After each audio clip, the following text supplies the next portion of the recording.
êtes à l'écoute de la Ligue des Cinémores et là cette semaine on parle d'un film typiquement de chez nous comme on dit et je suis toujours avec Max, toujours présent pour m'aider à critiquer des films et donner son opinion toujours très tranchée et violente pour faire une belle référence à un dernier épisode qu'on parle d'un film d'horreur. Cette semaine on parle du gros film de cet été québécois. Il y a tout le temps chaque année un gros film qui sort l'été au Québec, un film québécois. Des fois il y en a deux, généralement c'est un parce que malheureusement au Québec on n'a pas autant de budget pour faire autant de gros films qu'on voudrait. Même si des fois on essaye et ça marche pas trop bien comme Nitro 2, là. Ça c'est un film qui serait bien critiqué un jour. J'ai jamais vu le 2. J'avais apprécié le 1 à l'époque. Le 1 j'ai jamais écouté au complet. Parce que j'avais commencé à écouter, finalement je ne trippais pas trop, mais il y avait Martin Matt dedans, c'est pour ça que j'étais intrigué. Le deuxième j'ai écouté parce qu'il avait l'air d'être... Avec une barbe. Le deuxième j'avais écouté parce qu'il avait l'air d'avoir de l'ambition, puis finalement il y a une couple de trucs qui tombaient à plat. Mais c'est quand même Guillaume Métiviage qui est un très bon acteur, que j'aime bien. Bref, cette semaine on critique le film Menteur, qui est sorti cet été. Qui est sorti en juillet si je ne me trompe pas, avec en tête d'affiche Louis-José Hood, qui est un humoriste québécois et maintenant acteur. Ça fait quelques films maintenant qu'il fait à travers les années, il n'en a pas fait beaucoup, mais je les ai tous vus, je suis fier de dire ça, j'ai vu tous ces films. À date, il y en a je pense 6 ou 7. Il a fait Les Deux Pères en flic, il a fait Sens de l'humour, il a joué dans Bon Cop Bad Cop 1, il a joué aussi... Ça sent la coupe. Ah, ça sent la coupe, c'est ça. Puis ce film-là, voilà. Il a joué dans un film de Yves Pépeltier aussi. Il faisait quoi dedans? C'est une petite bonne question. Je sais juste qu'il était là-dedans. Parce que le dernier que j'ai vu, c'est qu'il y avait une boutique de cartes de hockey. Ça sent la coupe, ça me semble. Non, il a joué dans... Ah ben il apparaît aussi dans Bon Cop Bad Cop. Ouais, ça je l'avais dit, ouais. Ouais, puis je n'aime que toi.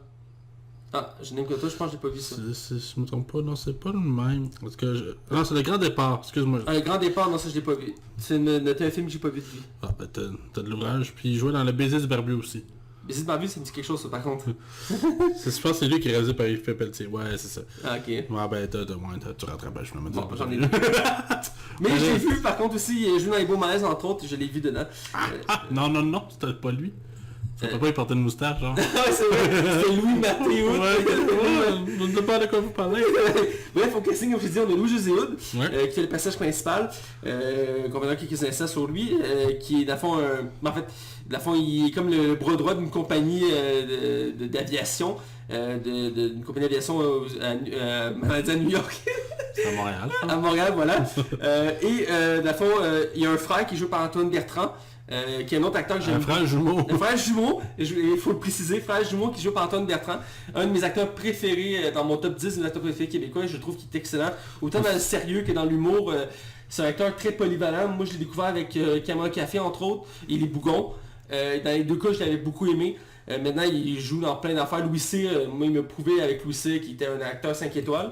Il y a une belle sœur qui est la femme d'Antoine Bertrand là-dedans, qui est jouée par une autre actrice que j'aime beaucoup, qui est très en vogue en ce moment, qui est Anne-Elisabeth Bossé, actrice que j'aime beaucoup aussi. J'ai pas vu beaucoup de ses œuvres, mais dans tout ce que je l'ai vu, je l'ai trouvé très marquante. Elle a un très bon humour. C'est une humoriste aussi, je pense. C'est une humoriste aussi, mais actrice à la base. Elle est très bonne. Moi, je trouve qu'elle est très drôle. Dans le film, elle m'a fait beaucoup rire. On a aussi la boss de Louis-José Hood, la présidente de la compagnie, qui est jouée par une autre actrice qui est habituée de faire de l'humour, qui est Geneviève Schmidt. Je pense que c'est Schmidt. Qui est une actrice qu'on a pu voir on a pu voir entre autres dans MT9 récemment. Elle est très marquante là-dedans entre autres. Puis j'ai vu dans pas mal de rôles, mais jamais très marquant. Je te dirais que c'est pas une actrice qui m'a tant marqué. Là-dedans, elle se laisse à fond aller. C'est un film qui est assez particulier, on viendra pour l'histoire en quelques instants. Je suis un tour d'horizon du casting avec Didier Lucien, qui fait un des amis de Louis-José Hood dans le film, un acteur que j'aime beaucoup, toi aussi, on en a déjà parlé plusieurs fois. C'est un acteur que je trouve qu'on voit pas tant que ça. Pourtant il est vraiment très bon, c'est vraiment un très bon acteur. Moi, Gacy Prechibou, il était écœurant là-dedans, il me faisait rire quasiment. C'est Lucien dans le film? Ouais! Voyons. Ah oui. C'est les deux amis de Louis-José Hood. Ok, oui, excuse-moi. Ah oui, c'est vrai, voyons, parce que j'ai un blanc. Là, je cherchais, j'étais comme, voyons, il est où? Louis-José Hood. On peut noter aussi les parents de Louis-José Hood là-dedans, sa mère c'est Véronique Le Flaguet, une actrice qui a fait beaucoup de choses, elle joue entre autres dans La Petite Vie, qui a fait aussi de l'humour, elle est vraiment bonne là-dedans. J'ai pas le nom de son père. C'est Luc Séné. Luc Séné, merci. Qui a fait à l'époque La Guerre des Clans. La Guerre des Clans, voilà. Qui est un humoriste lui aussi. Mes parents l'ont vu à Paris, un show d'humour. Que je l'ai vu dans quelques sketchs, quelques émissions, il est vraiment drôle. Il y a un drôle de ton de voix aussi. Ouais, il y a une façon de s'exprimer. Moi je trouve qu'en tout cas, j'aime dans tous ses personnages, il Il y a tout le temps un ton particulier, j'aime beaucoup. Et il y a quelques acteurs secondaires qui s'agrippent autour de ça. Par contre, j'ai le casting ici, mais j'ai pas l'actrice principale, ce qui me surprend, qui est la traductrice... Ouais, c'est Catherine Chabot au personnage de Chloé. Merci beaucoup, je vois que tu as un meilleur casting que moi j'ai pas le IMDb Baboy! Voilà. Elle qui est assez récente dans les gros rôles, j'ai regardé sa filmographie quand le film est sorti. Je la connais pas du tout. Elle a fait quelques séries, quelques courtes apparitions, elle a fait beaucoup de théâtre, et c'est son premier gros film. Moi je pensais qu'elle était une personnage secondaire quand on la voyait au début du film. Moi aussi, même dans la bande longue, c'était pas trop mis de l'avant. Finalement, c'est l'actrice plus ou moins principale du film avec Anne-Elisabeth Bossé. Les deux se côtoient au même niveau. Mais elle m'a vraiment beaucoup marqué, on verra dans quelques instants. Mais bref, c'est le casting du film. Le film, c'est un film québécois, comme je disais, qui est réalisé par Émile Goudreau, qui a fait la plupart des films que Louis José Hood était dedans, dont Les deux parents flics, Le sens de l'humour, entre autres, il a fait quelques autres films, mais c'est un réalisateur de films d'humour, généralement. Pour l'histoire en soi, en fait, donc, je veux juste mentionner les critiques. Sinon, je te donne 3 étoiles sur 5, ce qui est quand même bien. Ouais. Parce que l'humour, c'est toujours particulier à critiquer. C'est un des styles les plus difficiles à faire.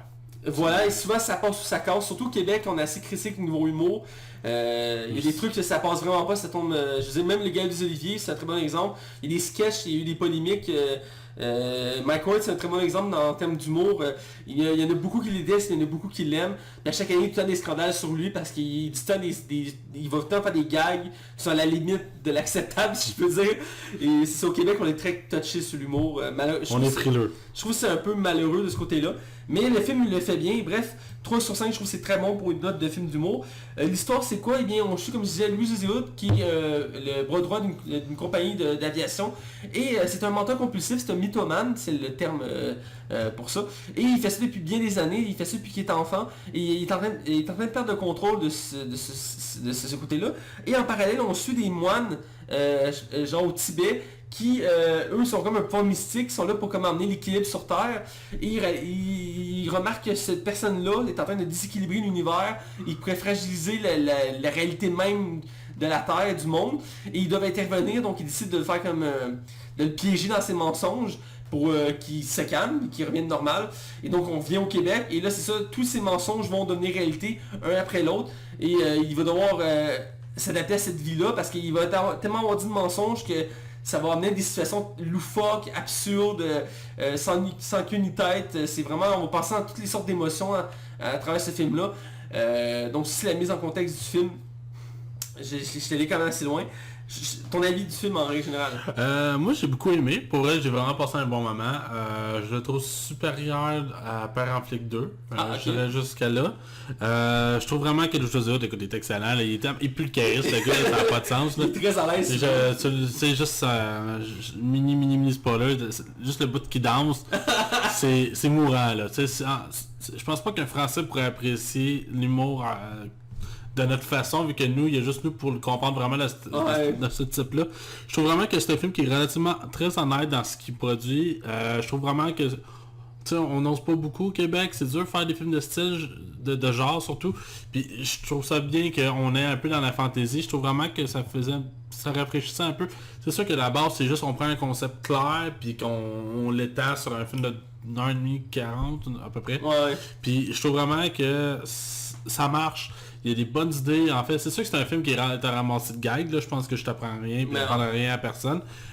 Mais je trouve que la complicité entre Antoine Bertrand et Louis José Hood amène vraiment beaucoup au film. Tu passes vraiment un bon moment. Tu sais, tous les mensonges qui reviennent en face à Simon, ben tu ris là. Tu sais, tout ce qui arrive, puis tu comprends que tout le film se base vraiment sur tous les mensonges qu'il a comptés au début du film. Je trouve que ça rend ça encore meilleur. Mais dans l'ensemble, est-ce que c'est un film qui va nous marquer au Québec? Je pense pas. C'est un film qui va bien passer à la TVA le samedi soir. Là, mais j'apprécie, il y a vraiment, je trouve que ça fait du bien dans d'avoir une petite comédie comme ça dans tous les films dramatiques qu'il y a au Québec. Bref, j'ai pas grand chose d'autre à dire à part que j'ai apprécié le film, j'ai eu du fun, puis c'est ça qu'il me fallait, puis ça a fait du bien au moral. Je suis content que tu l'aies bien apprécié parce que les films que on aime, comme je dis, on est moins porté à en écouter, parce qu'on est tellement, on a tellement de films américains qui nous viennent à nous, que quand on écoute des films québécois, souvent on va finir par être déçus parce qu'on n'a pas le même niveau. Ouais. Mais des films comme ça, c'est rafraîchissant, c'est bien. Moi j'ai bien apprécié le film. Louis Zéhoud, c'est un de mes humoristes préférés. J'ai jamais eu la chance de le voir en spectacle, mais j'aimerais ça le voir. Je m'attends jamais de voir ses sketchs, j'en écoute beaucoup sur YouTube.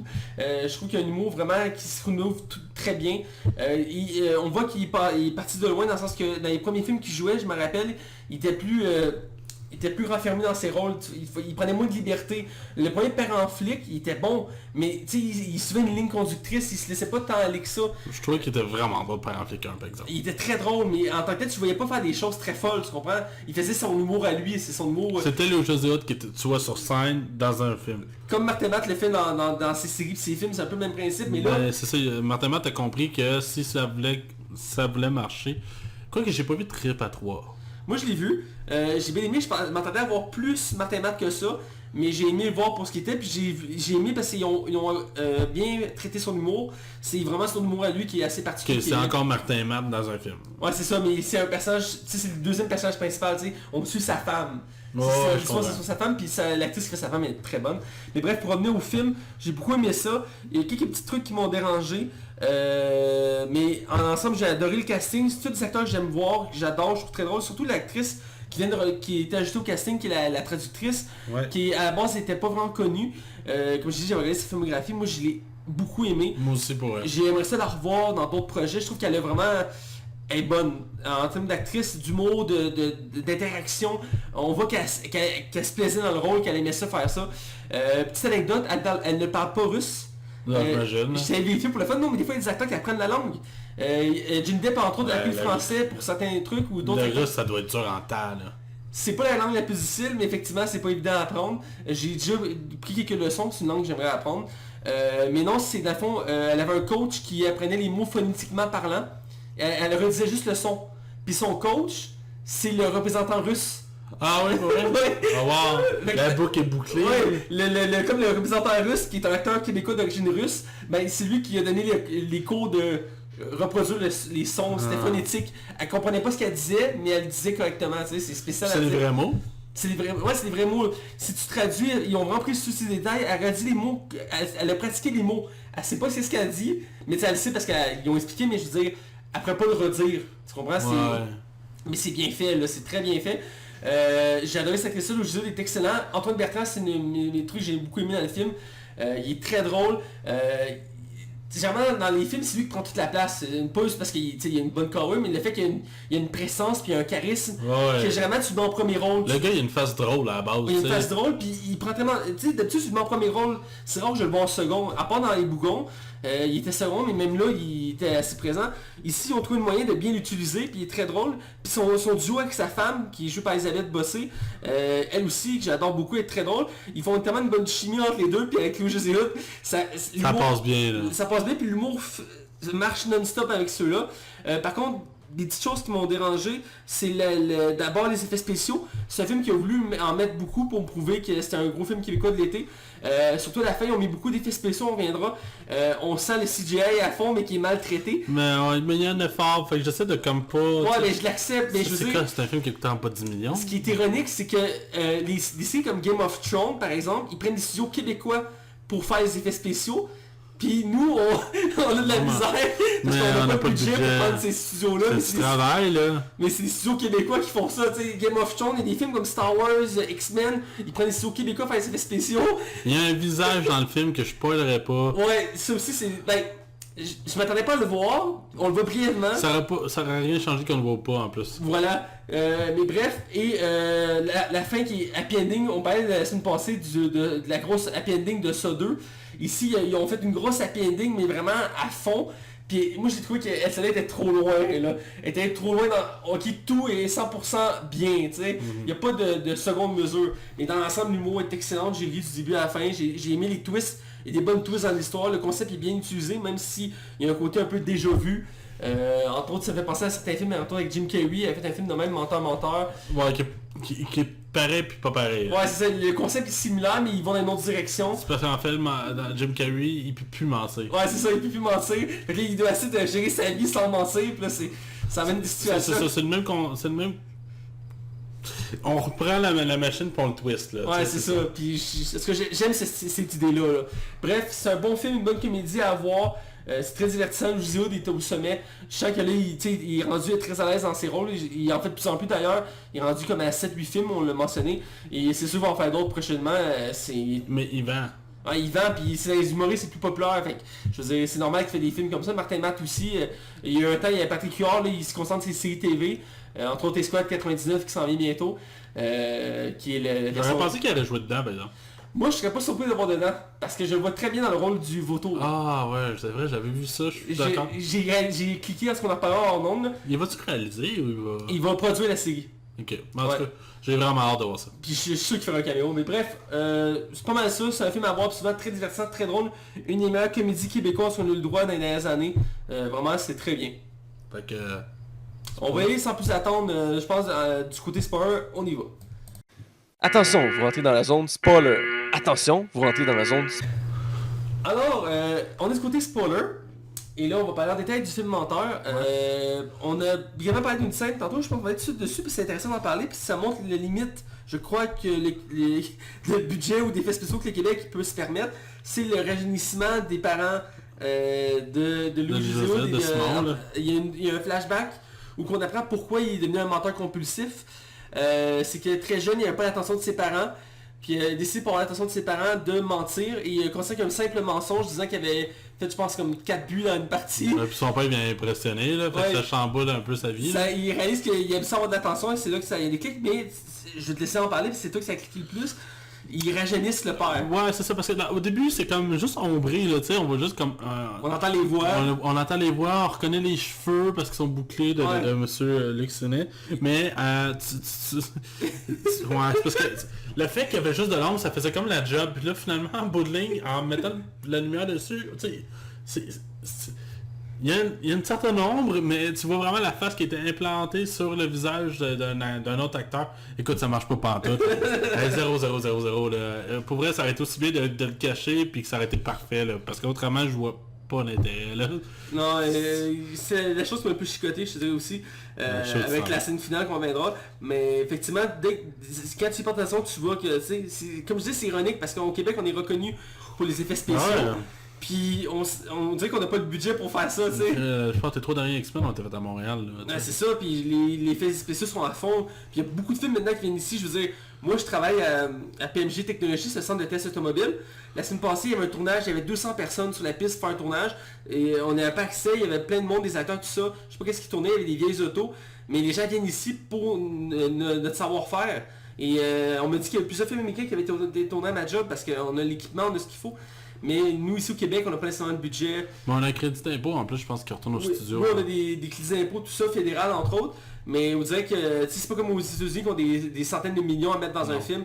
Ici, quand on met plus de 10 millions, ça commence à être assez énorme. Là. C'est parce que c'est un petit marché, fait que si tu t'en vas ailleurs, exporter un film, là, à part les invasions barbares, ou Bon Cop à Cop, c'est en loin, je veux dire, le dernier que je trouve qui s'est démarqué, c'est on l'a critiqué, c'est Les Affamés.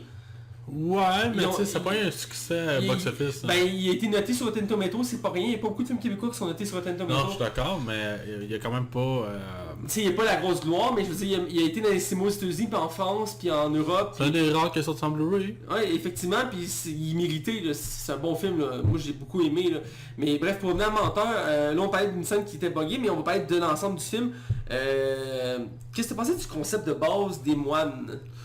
Bah, c'est juste pour amener un prétexte au film. C'est très absurde, hein? Ouais, puis il y en a un qui est comme juste traduit en québécois. Ben voyons donc, c'est ça. Puis il faut comme un gag en disant, ok, mais c'est qui le pire menteur? Puis il énumère genre tous les grands dictateurs, genre... C'est comme Kim Jong-un, Donald Trump, non, il y a pire, comme ça, il y a pire! Comme, oui, lui, si bon! C'est quand même avoir une critique.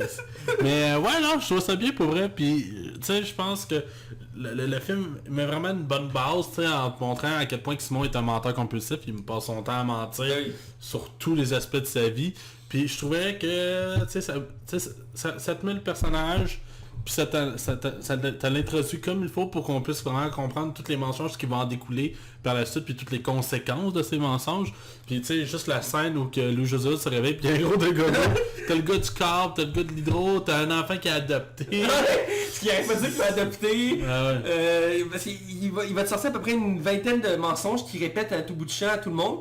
Puis au début, il répète, il dit il y a le bouchon, mon char est en panne, je suis rendu végétarien, j'ai un dégât d'eau. Il dit plein d'affaires, puis du coup, ça a l'air logique. Mais tout le monde le sait que c'est un menteur compulsif. Puis, tu sais, puis ça fait penser, il y a un caméo, pas caméo, mais il y a un autre humoriste, c'est Marie-Lise Pilote. Qu'on voit beaucoup moins maintenant, parce que, tu sais, son heure de gloire, c'est les années 80-90. Je l'aime pas tant que ça comme personne. Ben, je la trouve pas très drôle à la base, mais elle a eu son heure de gloire, faut quand même mentionner, là. Ouais, t'es dans les... les deux poudres. Non, les Sangouin. Ouais, un truc comme ça, ouais, il était comme 3-4 là. Ça, t'avais... Danny Turcotte qui avait dedans. Turcotte, puis t'avais l'autre. L'autre qui est mort il y a quelques années, mais bref, je voulais juste mentionner qu'il était là dedans. C'est rare qu'on la voit dans des projets comme ça. Mais bref, oui. Puis moi j'ai aimé le fait qu'il y a comme une tournure dans le sens que tous ces mensonges ont une réalité. Puis un des mensonges que j'ai trouvé le plus drôle, je sais pas si toi tu trouves drôle, c'est qu'au début il répète plusieurs fois qu'il est culturé, qu'il lit beaucoup de livres. Entre autres, il a dit qu'il a lu toutes les Tolstoy, qu'il est un grand philosophe russe.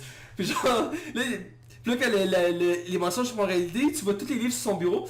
Puis il commence à parler, puis ses mimiques, il est vraiment bon pour ses mimiques, je sais pas si c'est travaillé, mais genre, à un moment donné, il parle avec le gars russe, puis il arrive, il dit une citation de Tolstoy, puis comme... Même lui, il est surpris, là, tu sais, ouais. Il dit quelque chose d'autre, puis il rendu une autre, comme... Il regarde au nez, comme... J'ai dit ça, moi! Le gars, c'est super impressionné, puis genre, il arrête pas de répéter des citations, puis j'ai aimé ses mimiques, parce que... Je savais pas que José était aussi bon là-dedans, mais il est bon pour faire le surpris. Comme... Il est comme, les yeux qui ouvrent, la tête qui shake, là, ouais. Il fait, j'étais comme, hein? Puis comme tu dis, la fameuse scène où qui danse, que t'as beaucoup aimé. Ouais, qui est là, puis là, il est là, puis il fait ça, puis il bouge les bras, puis il claque, puis il est comme... Je comprends pas, c'est plus fort que moi, tu sais. Aide-moi! La fille est super impressionnante. Moi, ce qui me faisait beaucoup plus rire, c'est Antoine Bertrand à quel point il est malchanceux dans le fait. Tu sais, garoche quelque chose là-bas, c'est le mur contraire. Ça m'envole tout le temps dans la face, puis à chaque fois, ça revient dans la face. Il est juste comme, ben non, il lance. Puis quand il finit par l'échouer, finalement, c'est la lampe qui s'échappe sur la tête, tu sais. J'ai trouvé ça vraiment drôle, là. Chaque mensonge est bien utilisé, tu sais.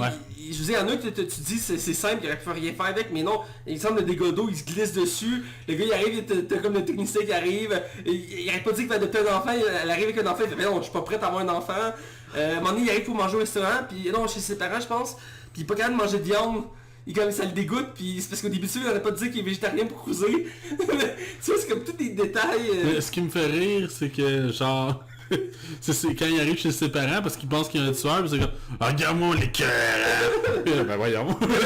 Parce qu'il dit qu'il s'est fait battre par ses parents quand il était jeune. Ils l'ont super maltraité puis tout ça, puis à chaque fois il l'envoie un chien. Puis son voisin qui est un assassin parce qu'il dit mon voisin j'ai jamais blairé là, c'est pareil, il aurait tué une fille, puis il joue par un acteur en plus qui fait des trucs drôles d'habitude, puis genre tu le vois avec je pense son sécateur, puis genre salut! c'est vraiment... Puis ils se battent avec dans le sous-sol, là. Ouais, c'est fou. Puis après, il poignarde genre Antoine Bertrand, genre. Puis là, je pense qu'il te fait comme un flip en le ramassant, genre il fait du ninja fou. Puis t'as lui, Chris, je vais mourir, mais c'était la plus belle pirouette que j'ai eu de ma vie. Oui, parce qu'il a pas dit qu'il était un vétéran de guerre, qui fait de l'Afghanistan, puis il y a genre des cicatrices. Ouais. Puis il a mal, puis tout, puis... c'est vraiment bien trouvé, parce que tous ces mensonges prennent sens, puis... un qui je trouve qui est quand même pas tant développé, c'est le fait qu'il dit que sa boss, c'est genre une dévagondée qui arrête pas de boire pis tout. Il est alcoolique là, ouais. Puis on la voit un peu danser pis tout, mais tu sais c'est comme poussé à l'excès un peu pour ça. Elle frotte la lampe. Ouais, elle frotte la lampe, elle prend des shooters, pis genre... Je la trouve bonne, moi, je la trouvais bonne. Ouais, elle est vraiment bonne, mais je veux dire, je sais pas si je trouve que c'est moins inspiré. C'est Sonia Vachon qui s'endort, genre qu'elle est là, des fois elle est debout puis elle s'endort, c'est ça? C'est une qui s'endort. Il y a un personnage que je ne l'ai pas mentionné, c'est son meilleur ami qui est dépressif, et elle a pas dit à tout le monde qu'il est dépressif. Oh, ouais. Là, il se lève le matin et il est chez eux, fait que là, c'était chez nous. Mais ben, tu m'as accueilli parce que je suis dépressif, je vais pas bien. J'ai bien aimé ça, puis c'est un autre acteur drôle. Patrice Cocro, là, que j'aime beaucoup. Qui joue à Cœur, ses raisons, entre autres. Là. Il me suit sur Twitter. Il te suit sur Twitter? Je sais pas pourquoi, mais il me suit. Mais il est très drôle, lui. Moi, je l'aime beaucoup. Là. Il est souvent mixé avec Marc Labrèche, puis c'est deux très bons amis, ils font beaucoup de projets ensemble. Mais il a très bon humour, lui aussi. Mais il fait souvent des seconds rôles, c'est rare qu'on le voit vraiment au premier plan. Ici, il y a quand même un petit rôle, mais tu sais, tout le monde le reconnaît. Là, ouais, c'est ça, tu reconnais tout quand tu le vois. C'est souvent l'acteur comme c'est quoi son nom là? Lui là, Ouais. il est bon là, mais c'est qui ouais? C'est comme si c'est du Lucien, là, tu le sais quand tu le vois, tu reconnais son humour, pis il a une personnalité tout le temps, lui, il fait tant des personnages que il dit ce qu'il veut, tu sais, Ouais. puis là-dedans, je pense qu'il fait il aime plus sa job, un truc comme ça, ou non, il perd sa job, parce que l'autre il dit, il est vraiment pas bon à la job, il s'endort tout le temps, tout comme ça, puis là, il va le voir, puis chez eux, puis il y a un gun. Ah, c'est Didier Lucien, Ouais, c'est ça? c'est Didier Lucien, il y a un gun, puis genre, full catch chez nous. Tu sais, les gags sont bien trouvés dans le film. J'ai trouvé qu'un peu la fin, par exemple, elle se rallongeait. Elle s'étire un peu quand même, là, tu sais. Mais j'ai aimé le fait que Anne-Elisabeth Bossé, hein. merci, Anne-Elisabeth, qu'elle soit complètement accro à Simon, Quand elle à y avoir appelle, des là. sextos cochons, puis là, il monte ça à son frère comme gars. Elle est comme... Elle se fait tatouer son visage dans le dos, pis tout ça. C'est plate ça, j'aurais voulu qu'on le revoie plus tard, genre qu'on fasse comme tabarnak. Mais ouais, non, c'est ça, puis c'est quand il se ramasse, c'est comme la fin du monde. Ils sont comme enfermés dans un genre de mini bunker, puis elle avoue que comme elle a eu des tripes lesbiennes, puis qu'elle tue des animaux. Ouais. Puis là tu la regardes, c'est-tu des mensonges? Non, non, c'est vrai. Oh tabarnak. Là, il arrive un peu plus tard dans la réunion, il fait oh, non, on n'en parle pas. Ouais, parce que, dans le fond, voyons, à la fin, il est comme, voyons, Louis avec ses mensonges, crée une apocalypse. Parce que les Russes viennent voler une technologie au Québec pour dominer le monde, genre. Ouais. C'est genre des drones militaires, des affaires de même, des missiles. Puis genre, puis c'est là aussi que les effets spéciaux sont limite passables, c'est qu'on voit des drones Ouais. partir, puis Clairement, c'est des images superposées sur sur la place. Mais puis- ça passe, là. Tu sais, c'est tellement bref. Moi, j'apprécie l'effort, là. Ouais, non, moi j'ai adoré l'effort parce que il y a quelques années, il n'aurait pas pris les risques. Il aurait eu trop peur qu'on rie de ce film-là à cause de ça. Là, ils prennent des risques en utilisant des effets spéciaux qu'on voyait pas il y a quelques temps. Je veux Tu dire. sais, j'ai réécouté Galaxy Quest chez vous deux, puis écoute, ça vieillit, mais ça C'est de base. Là, ça tu sais. s'en sort, là, tu sais, pour ce que c'est, là. Surtout la série de base, là, je l'avais écouté il y a genre 2 ans à peu près, je l'avais écouté là, puis Je suis en train de me retaper, moi, en ce moment. tu sais, il y avait pas beaucoup de moyens, mais il réussissait quelque chose d'assez bien. Ça a même pas vieilli, hein. C'est bien fait là. À je part veux de pas être HD, ça a pas vieilli. non, surtout le vaisseau, là, moi ça m'a pris des années à me cacher, mais il a pris comme des cannes de conserve, ils les ont collés ensemble. T'as jamais remarqué. Ben, la version du film, c'est vraiment une maquette, mais l'original de la série, c'était des cannes. Moi, j'avais jamais remarqué au début. C'est quand je l'ai écouté il y a comme 2 ans, parce que j'avais écouté ça quand j'étais Ok, jeune. c'est une maquette dans la série. Dans la série, c'est des cannes. Dans le film, c'est une maquette.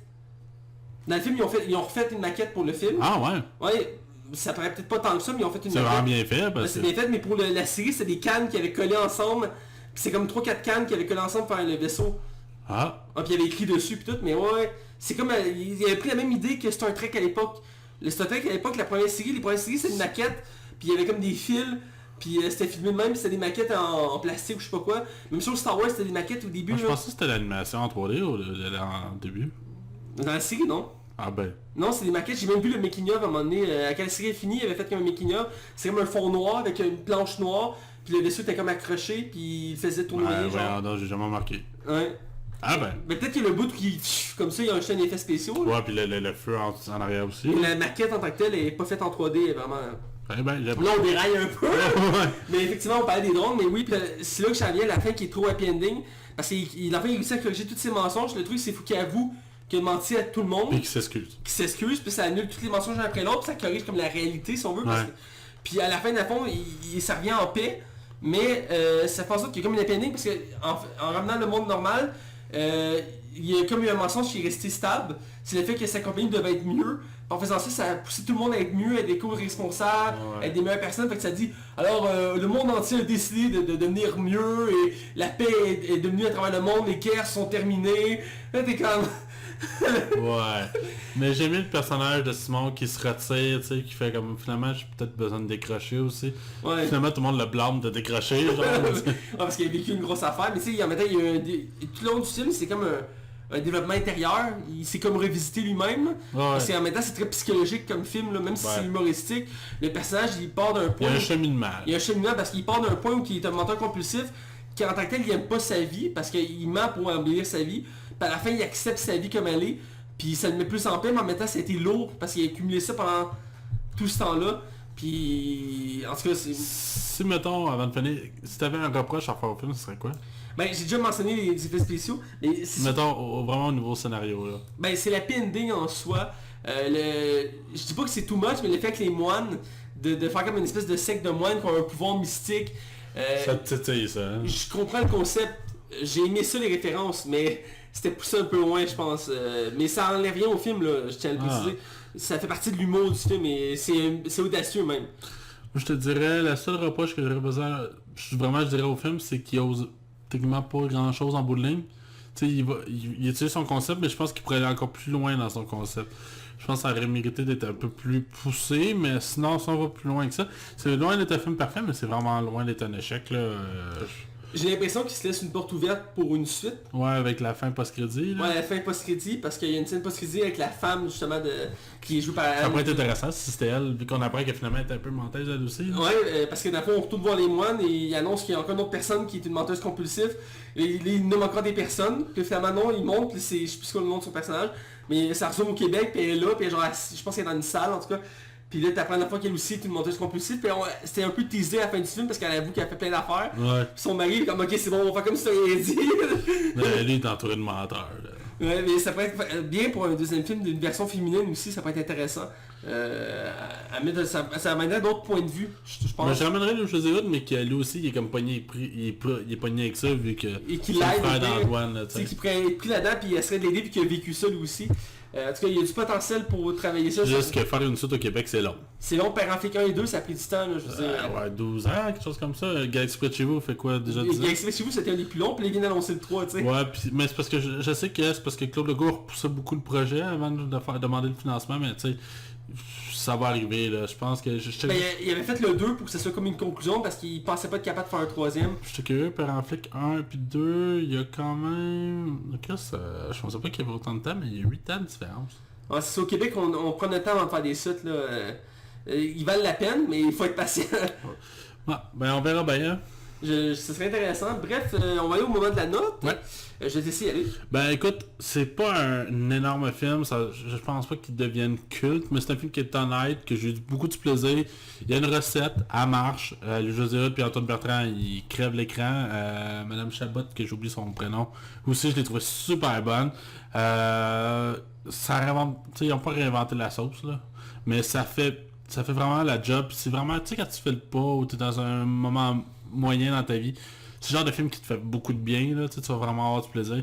Ou c'est un film que si tu fumes un petit joint puis tu écoutes ça après, là, ça passe pas bien, tu vas rire en masse. Fait que moi je vais y aller avec un 3. C'est ça. Je te laisse y aller. Moi c'est une comédie que j'ai beaucoup aimé, comme j'ai dit, Louis Zizou, c'est un de mes humoristes préférés, j'ai trouvé là-dedans qui est très bon, il s'amuse à fond, j'ai aimé ses mimiques, j'ai été surpris par ça. Quand il cite des trucs de Toy Story ou qu'il danse, il y a d'autres moments aussi il est bon pour faire un effet de surprise. Ouais. Ça me rappelait un peu à l'époque dans Camo Café où que Martin Matt, il y avait un tic quand il vomissait, c'était comme un mais il avait vraiment bien, puis ça venait comme un tic, puis il avait vraiment maîtrisé avec le temps, puis il en faisait des gags avec ça, puis c'était vraiment bien trouvé. Ici, vraiment loin que le José, il a acheté peut-être une corde à son arc. Ses mimiques faciales sont vraiment bons. Le casting est 5 étoiles. Antoine Bertrand, c'est un acteur qui il a fini de faire ses preuves et c'est un acteur qu'on adore voir. Les deux actrices principales sont excellentes, c'est deux que j'aime beaucoup. La nouvelle, comme je dis, la blonde qui est nouvelle là-dedans. Je sens qu'il y a du fort potentiel, on va la revoir, c'est sûr et certain dans d'autres projets. Là-dedans, c'est très démarqué, elle a montré qu'elle était une bonne actrice. On n'a pas trop mentionné, mais il y a une relation amoureuse entre les deux. Qui est survolée en soi. Elle est là pour faire cute, là. Elle est là pour faire cute, mais une belle évolution. C'est pas une relation forcée en soi ou typique qu'on aurait pu voir dans un film de ce genre-là. C'est vraiment assez original, puis elle le fait bien. Parce qu'elle refuse d'être comme en couple avec lui, puis tu sais... parce qu'elle se respecte avant, là, tu sais. Ouais, puis même quand il dit qu'elle tripe sur elle, parce qu'il y a un petit mensonge qu'elle tripe sur... puis il s'embrasse tout, là, mais en tout cas... mais dans l'ensemble, c'est très divertissant, le concept il est vraiment bien. Effets spéciaux limite. La fin un peu trop, happy ending. Mais c'est un bon divertissement que je vais vouloir revoir, pas nécessairement tout de suite, mais probablement dans les mois à venir, l'année prochaine peut-être. C'est une bonne location en famille. Là, ouais, c'est ça, c'est distrayant en famille ou avec des amis, ça se distrayant relax avec une bière, quelque chose, ça passe bien, c'est pas quelque chose de lourd, fait que tu peux écouter ça n'importe quand. Bref, je donne un 3 sur 5. Moi aussi, c'est très divertissant. Ça fait 2 films qu'on a la même note, man. C'est rare que ça arrive. C'est toi qui m'as fait penser à ça. J'ai comparé aussi à Père en flic. Je dirais qu'il n'est pas au même niveau que Père en flic. Il avait un humour aussi très particulier. Mais ça reste en même veine. La preuve, c'est que c'est le même réalisateur. On voit qu'il maîtrise son sujet. Il aime l'humour. Il travaille bien. Il y a des films d'humour que ça tombe à plat. Tu ris pas du début à la fin ou un peu à peine. Ce réalisateur-là, tu vois qu'il sait comment utiliser l'humour, puis il a un bon duo avec Louis José Hood, il sait comment bien le diriger. Puis on le sent dans le film, Louis José Hood, il n'a pas à se forcer, on sent pas que c'est fake son rôle, on sent que c'est son personnage, c'est Simon. Puis l'humour embarque bien, donc c'est bien trouvé de ce côté-là. Puis petite mention honorable au film, on arrive à la fin de l'année, il sera peut-être plus là, mais il est dans le top 100 des films les plus rentables de l'année. Point de tout, film confondu. On parle des États-Unis. D'ailleurs, je lève mon chapeau. Ouais, c'est vraiment... Je pense qu'il n'y a aucun film français en plus dans ce classement-là. Ah, pour vrai, aucun film français? Puis ce film-là a rapporté plus. Je suis impressionné. Mais il faut dire que les films français, c'est au niveau de... C'est pas à l'argent, mais c'est le nombre de spectateurs. Ah, ok, c'est ça. C'est peut-être pour ça que je l'ai pas vu dans le top 100. Mais j'allais dire, ça me surprend un peu parce qu'il y a Luc Besson qui a sorti un film cette année, puis Luc Besson, c'est le... Il a fait moins. Il a fait moins? Il a fait moins, puis il y a un film sur Tolkien qui est sorti, puis il a fait un peu plus que Menteur. Aïe, aïe, On parle, je pense, de même pas 1 million. Là. Parce que j'ai vu cette semaine des films de Luc Besson, là, Anna. Ouais, tout le monde dit que c'est mauvais. Là. Ben, c'est du Luc Besson, tu aimes ou tu aimes pas dans un, parce qu'il y a un style assez particulier, on s'entend. C'est comme Valérian aux 1000 planètes, là, mais moi je trouve ça quand même divertissant. Puis c'est une belle actrice qui a voulu mettre de l'avant, c'est rare qu'on fait ça, mais il a pris une actrice qui avait jamais joué, qui était une top modèle à la base, puis il l'a fait jouer. Elle avait joué dans un petit rôle dans Valérien. C'est parce que clairement, il y avait du potentiel, là, tu sais. Ben, c'est belle, faut le dire, là. Le premier rôle, là. Mais elle est bonne. C'est une actrice, j'aimerais ça revoir, c'est une actrice russe, là, elle est vraiment bonne. Mais bref, c'est déjà tout pour le podcast. Écoutez, j'espère que vous avez aimé ça. On revient très prochainement pour d'autres films. On a prévu quelques films en... Probablement que la prochaine fois on va revenir, ça va être Beau Joker. Joker, il y a aussi La chute de l'Empire américain, ça fait longtemps que tu m'avais promis de le faire. Ouais, puis il y a Zombieland 2 aussi le mois prochain. Ouais, un autre film d'horreur, comédie d'horreur qu'on va critiquer, qui s'en vient. Puis il y a Star Wars à la fin d'année qu'on ne pourra pas éviter évidemment, parce que c'est Star Wars là. Ouais, il n'y a pas de DC à part Joker. Non, il n'y a pas de DC cette année, puis il n'y a pas de Marvel à la fin de l'année non plus. À décembre, ça va être relativement calme, je pense, cette année. Non, là, il y a Jumanji aussi, je crois. Ouais, il y a Jumanji. Ouais, il y a Jumanji puis Star Wars qui sort en décembre, donc... On verra bien. On verra bien rendu là. Mais bref, là-dessus, on vous dit à la semaine prochaine et on vous souhaite de bonnes écoutes. Et comme d'habitude, on est partout. Facebook, Twitter, iTunes, YouTube, RZO, DJ Pod, voyons, Google Play, Spotify, 109 Seychelles samedi soir. Désolé, j'ai eu un blanc passager. On est réellement partout. Donc n'hésitez pas à nous suivre et à commenter. On aime ça vous entendre. On aime ça savoir si on est bon, si y a des choses à travailler. N'hésitez pas. On est content de vous lire. Donc voilà, c'est déjà tout. Alors, ciao, bye.